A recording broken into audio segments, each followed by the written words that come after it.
Hello and welcome to Mostly Accurate. I am your host Monica and we're here. We made it. First episode, little scary. I kind of feel like we're on a first date because you're basically going to decide if you like me enough to keep listening. So I hope you do. I can tell you a little bit about myself to just kind of get into things. I've been really excited to record. I'm super nervous because I'm not a professional at all. I was actually waiting for my bottle warmer to completely finish before I could even start recording. And then I realized the timing of the bottle warm or the sanitizer, I'm sorry, the bottle sanitizer, timing of that being finished and then how the sun is behind me kind of just didn't really work out for the video aspect. But here we are. We're just going to roll with it because I rather just get started than postpone it because I've just been really excited to get into this for a couple weeks now. So a little bit about myself. I am nobody famous. I am not an influencer. I barely have 1,000 followers on Instagram. I'm just a mom who was going for a walk one day and decided, I think I'm going to start a podcast. And so here I am. I did some research and bought a microphone and I have a ring light. So let's go for it. I live in Michigan and I have a son and he is almost a year old now. I became a teen mom at 36 years old. So it's been an adjustment the last 10 and a half months. But hey, I'm doing it. I'm here and we're having a good time. So, what is this? You might be asking yourself. Great question. This is just tea time. This is you and me. We're new friends. Hi, I can't wait to be a part of your week. And what we're going to do is we're just going to break down something crazy that's happened in the news. We're going to talk about what we watched on Netflix. I love documentaries. We're going to discuss that. And then we're just going to talk basically about what it's like to be a busy mom and have every single moment of your day just consumed with taking care of others or, gosh, washing dishes, folding laundry, trying to go to work. Just like a moment for you. I'm here for, and I hope you're here for it too. All right. So we're going to start off the show today with a current event. So, what is current-ish happening in our world today? I don't know if you've heard, but there's an alien vessel on its way to Earth. Yep, can't make this shit up. There is a Harvard scientist that is warning basically the nation, the world, whatever, about aliens on their way here. This guy's name is Avi Loeb. I'm totally butchering this name, but he is a Harvard scientist. And on July 1st, so last month, he was just, I don't know, looking through his telescope, whatever scientists guys do. And he saw this flying space rock on its way to, I don't know, Earth or our galaxy. I don't know what it's called.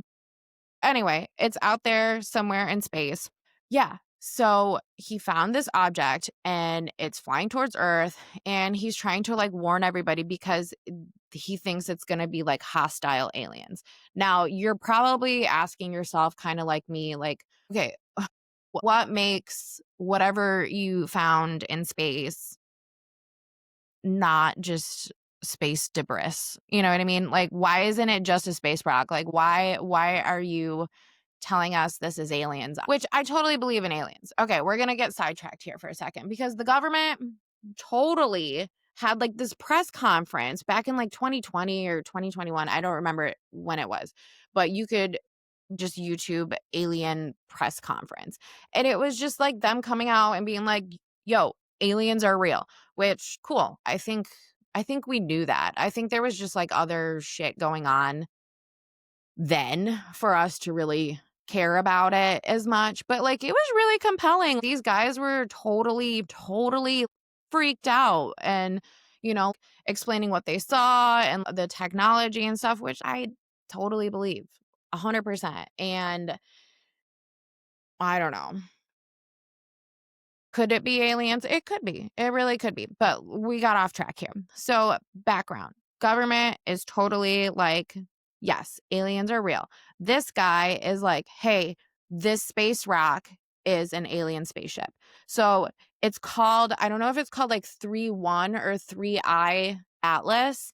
And the reason it's called that is because he used a telescope called the Atlas telescope. And it's in the country of Chile, and that's where he found this object. So, what makes this 3I Atlas craft or whatever it is so strange? Well, here's the thing, it's 20 kilometers wide. So, I do not know kilometers. Yeah, that doesn't mean anything to me. But basically 20 kilometers is bigger than the city of Manhattan. So it sounds like this is an entire like floating city if it is in fact aliens. That means there's like a whole community the size of Manhattan on this vessel or whatever it is, space rock. And why they think, or why Avi thinks it's not just like your regular old comet, is because there's no trail. So I guess normal space comets have, like when they're traveling, there's just a trail behind it, which makes sense. But this doesn't have a trail. Instead, it has like a weird glow in the front of it. So basically, what they're saying is it's this giant floating community that's traveling like 130,000 miles an hour. Like, I can't fact check that. I think I read it on some article, but I don't know where that went. And it's got headlights. I guess you need headlights to see through space and be able to fly at 1,000,000 miles an hour. So that's weird, right? So it's got headlights and strange lights. And I guess like the trajectory of it, God damn, that's a hard word. Trajectory. The trajectory of this like space thing, it's not like the same as a normal comet, I guess. It's like got like a special path, and it's on its way like super close to like Mars and Venus and Jupiter and Earth, obviously. So he's basically saying like, okay, it's intelligent life and it's not flying like in the same path as a natural comet would. So, yeah, what do you think? Because it's a great story. It really is. And the fact that it's somebody like, I guess, credible because you're from Harvard. So I don't really know. And also, how are you doing math like that? Like, I guess I'm not that smart to be able to figure out how fast an object is flying in outer space, because outer space just like makes absolutely no sense to me. Like, I don't even wanna go there. Like, I don't get how you can just go, like, faster in outer space. I don't know. I don't wanna go to that part that far into it. So, yeah. Is this guy just crazy? Is he just, like, starting up this big huff over nothing? Like, what's really at stake here? Because it sounds like this guy really just wants to create a UN, but for, like, intergalactic policy. So, yeah, it'd be like the space UN or something. And he just is wanting our world leaders to get together and be prepared. I guess he's like trying to warn everybody, but then like NASA's like, bro, chill. It's literally just a comet. It's 130 million miles away from Earth. Like, you're being dramatic, Avi. So, yeah, I don't know. I guess I just really can't figure out what we would do. Like, I don't think anyone's really taking it seriously at this point, which would be cool, I guess, or, catastrophic. But if you're my age and you're one of those elder millennials who's seen literally all of it, at this point, I don't think I'd be that surprised. But yeah, so maybe an alien invasion, or maybe they're just coming to be like, hey, idiots, you guys are doing a really, really just bad job at maintaining your planet, which would totally make sense. And hey, maybe the aliens will come help us. Or maybe it's literally just a giant space rock and this guy just did some bad math. I don't know. Really interesting stuff, though.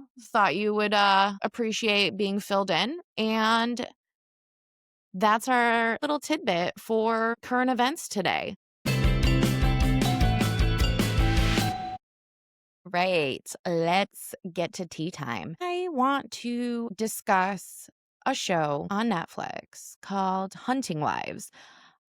I just finished this. It took me literally like weeks to finish this show because I just don't have any time to myself throughout the day to watch it. So, what I was doing was just watching it on my lunch break. And at work, we have a treadmill upstairs. So, like, we have like a gym at work, and there's a whole gym area upstairs with the Bowflex and all that. But there's a couple treadmills up there, and I like to go up there and just walk on my lunch break because walking is good for you. And yeah, health is important. But aside from that, Hunting Wives. Okay. Finally finished it. Like I tried to power through the best I can with this show. And I finally did it. And I just I have some thoughts on it and I want to express those thoughts. And I'm curious to see if you guys kind of had the same feelings on it. Has anybody kind of gotten the parallel of Margot Banks to Melania Trump? I feel like the whole premise of the show was pretty political, but it's like she just like pretty womaned herself into this power position. And I just thought it was an interesting take on how the women are the ones who are like 100% running the show. Like, it was they're puppet masters. It was just all female power, which I thought was pretty cool. A little bit of a softcore porn edge to it, but yeah, it was pretty good. Let's talk about who we thought was the murderer because I got on a phone call with my sister and she right away, okay, spoiler alert. I'm just gonna just spoilers. Okay. We're gonna just talk about it because I'm assuming you've seen it because it came out like weeks ago and it took me forever to watch it. But yes, my sister said she knew right away that it was Margot. And her reasoning for it, I guess, is just pretty spot on. And I didn't catch it. But she was saying that she knew it was Margot because of the boots. So like when they're chasing down Abby in the woods at the beginning, she saw the boots. And she later says that she sees the boots like Margot wearing the boots. So she right away, all along, knew it was Margot. In my head, I don't know if that would have been that would have been like 100% the reason that I thought it was Margot, but I also thought it was Margot too initially. So let's talk about these characters. Brittany Snow or Sophie in the show. What a great job she did. Like, what an amazing actress. I thought her character was great. I just think she nailed it. And then that one scene where she was like when she yelled at Margot in the hotel room, like, get it, girl. She just fucking nailed that character 100%. So, from the beginning, let's talk about who we think was the killer. Initially, my thoughts were Margot. I feel like Margot had enough motive. I feel like Margot had a lot to lose. And obviously, she was there that night with Sophie. So, in the beginning, like when you see Sophie wake up on the dock, that's where like I'm just like, okay, so she blacked out from her night of drinking and Xanax.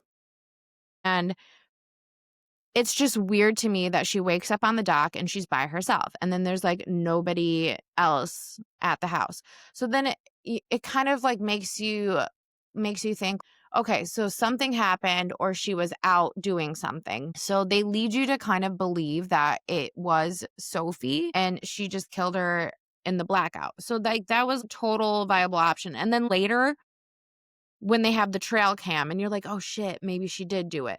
But I think the producers did a really good job at hiding the fact that Margot was much more involved than we thought she was. I think they did a really good job too with Callie and Margot's relationship because Callie was the wife of the sheriff. So she's got the ability to kind of get away with a lot of things because obviously the sheriff can't testify against his wife. And the sheriff really isn't looking into Brad about who Abby's murderer was. So it's like Kelly had a lot of reasons why she could have been the killer. I also think it's really like interesting how, I guess I don't know how to say this, how Callie really had zero chill over killing Jill. She just like straight up like gave zero fucks. That's her friend. And she was just like, nope, bye. But I guess I can see why she did it because she was in love with Margot. But all right, Callie, let's talk about Jill. Jill had complete motive also to kill Abby because so her son is in this relationship with Abby. And she is just like obsessed with her son. And I feel like I'm probably going to be very obsessed with my son too because he's so amazing. But aside from that, so she's obsessed with her son. Abby is taking time away from her son because he's spending time with her, but secretly he's also banging her best friend. So that's aside from the point. But Jill had complete motive. And then why was she washing her car? Like, I guess that's what I don't understand. Why did she delete all of her GPS history? And why was she like scrubbing and washing her car? And I feel like Star obviously thought it was Jill too. That's why she went to her house. And I don't even know how she got shot. I thought that scene was like pretty. That was like pretty brutal. Like, just find a woman just dead in your kitchen. But I feel like Jill is smart. Jill was smart, but she was also hiding something. So then it poses like, what's season 2? What are we doing in season 2? Because now Jill's gone, Star's gone, Abby's gone, Margot's brother's gone.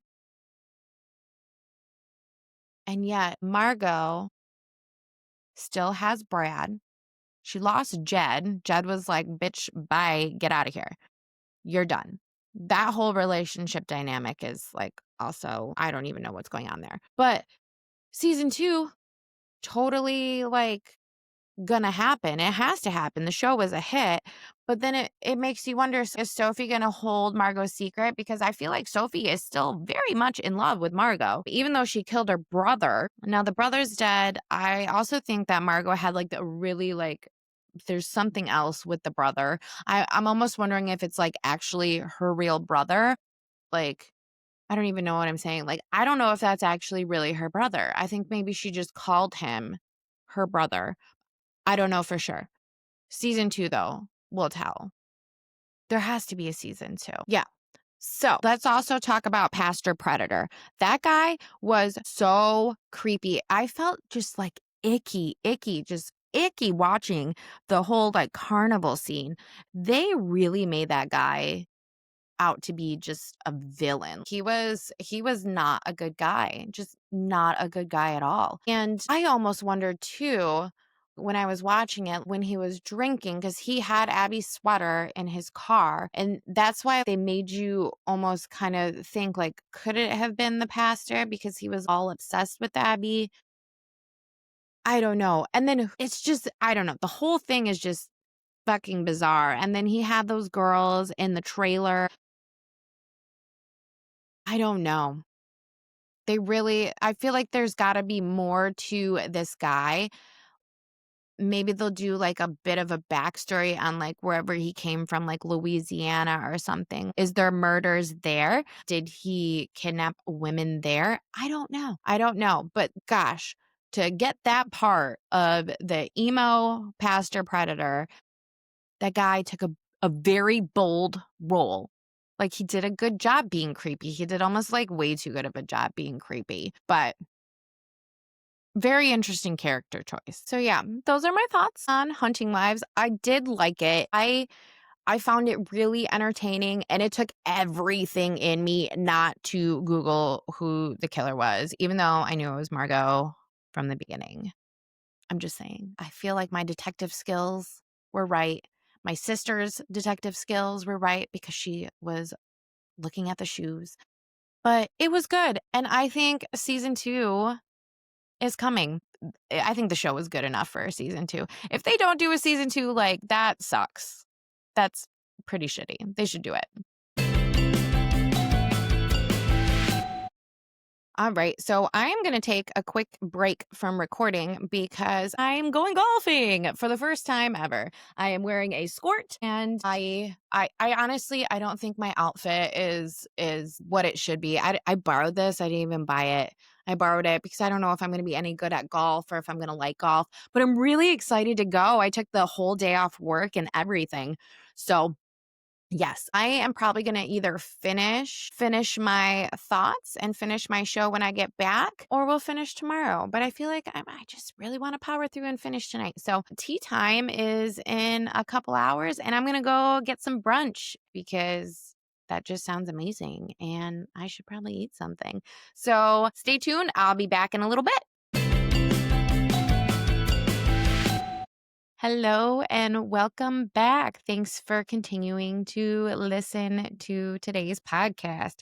I went golfing and my experience with the first time golfing was actually pretty good. It was pretty fun. I don't think that the lady behind the counter had very much faith in me, considering my friend blurted out that it was my first time golfing. But I showed her because I actually didn't do too bad. Surprisingly enough, I hit the ball and I learned new words and I had fun and I didn't fall out of the golf cart. So I win. Okay.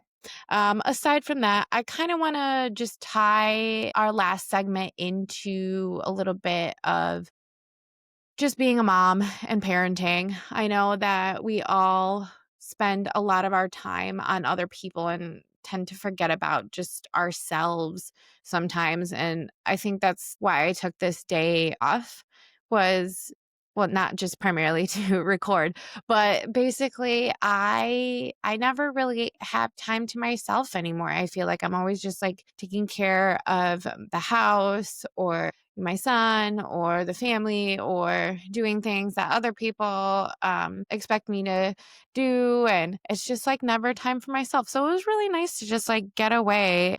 I've been trying to do a little bit more of that lately. And I feel like we should all start to put ourselves first because we were people too before we were parents. And it's really important to remember who we were before, even though we're still the same people, just a little bit different.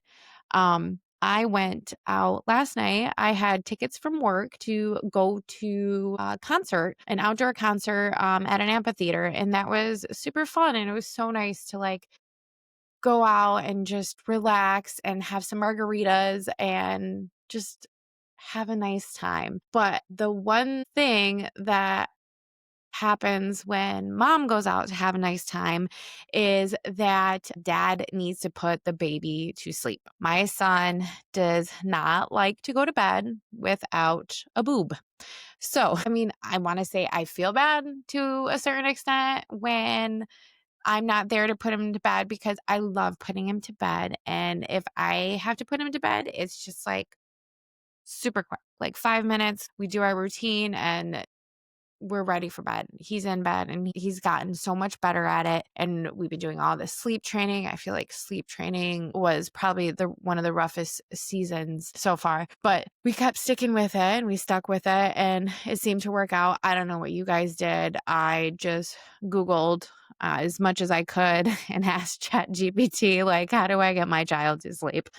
And just sticking to a routine seemed to have done the trick. But if I am not there for bedtime, he just doesn't want to go down easy. And I do feel bad that his dad has such a rough time, but also like I kind of don't because I think that dad needs to learn his routine also and how he gets the baby to bed.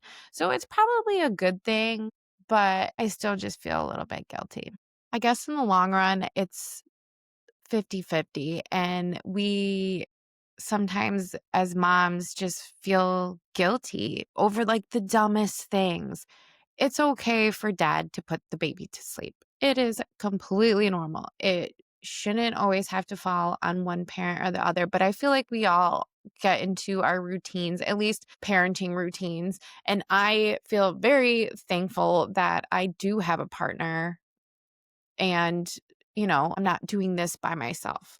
And it's nice to just share that load, and it's nice to just get away. So he dealt with this week's tantrum, or I guess meltdown, tantrum, nap time. I think our next upcoming challenge is going to be how to get him to go to sleep without breastfeeding him. I think maybe it's a little bit more of me wanting to be done, but also I think I'm going to miss that part of our nighttime routine as well.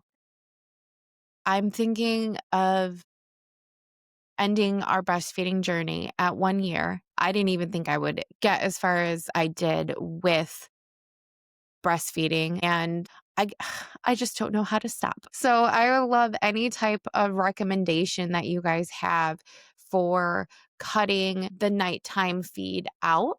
If you have anything, any tips, any tricks, did you just do it cold turkey? I would love to hear any advice, because I am just a little bit at a loss, and I'm just a regular girl who's just kind of winging it at this parenting thing. So, yeah, if you have anything you would like to add, or tips, advice, anything, just drop it in the comments. Let me know. I'd very much appreciate it. All right. So I think we're going to wrap it up. I think that's a wrap on episode 1. Thank you for listening. Thank you for bearing with me through the 500,000 likes that I probably used, and maybe like 30 ums, but we're getting there. It's a work in progress. It's episode 1. So I do appreciate your kindness, and I appreciate you just listening in general. I hope this went well. I hope you had a good time. If you like what you hear, drop a like, drop a follow. YouTube handle is Mostly Accurate Podcast. Instagram is Mostly Accurate Podcast. Facebook is Mostly Accurate Podcast. Spotify, Mostly Accurate Podcast. Pretty standard, straightforward. Drop us a follow, a like, a subscribe. I don't know why I said us. It's just me. But yeah, thank you so much, and I hope to see you next week. Bye.